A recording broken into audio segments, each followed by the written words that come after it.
આજના સમયમાં બધાના મગજમાં નમકીન અને વિદેશી ખોરાક ફરે છે, જેમ કે બજારમાં પાસ્તા અને મેક્રોની જેવી ચીજ આસાનીથી મળી જાય છે.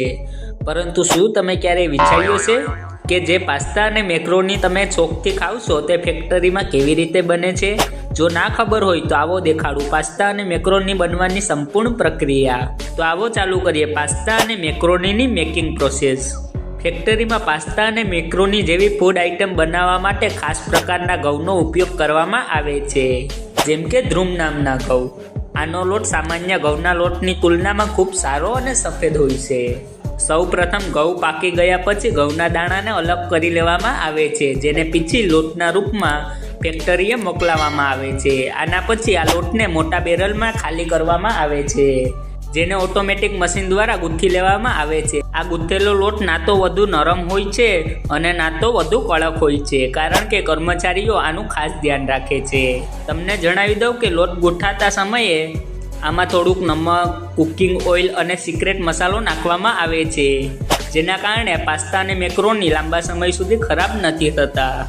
હવે જ્યારે લોટ સારી રીતે ગૂંથાઈ જાય છે ત્યારે એને પાસ્તા અને મેક્રોની બનાવવાની મશીનની અંદર નાખી દેવામાં આવે છે. આમાં એક ઓટોમેટિક મશીન હોય છે, જેમાં પાસ્તા અને મેક્રોનીના સાઇઝના ખાના બનેલા હોય છે.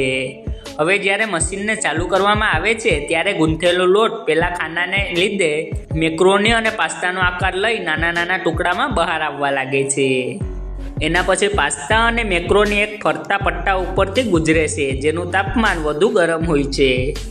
આવામાં પાસ્તા અને મેક્રોનીની અંદર રહેલું પાણી પૂરું રીતે ખતમ થઈ જાય છે, જેના પછી આને આગલા પ્રોસેસમાં મોકલી દેવામાં આવે છે.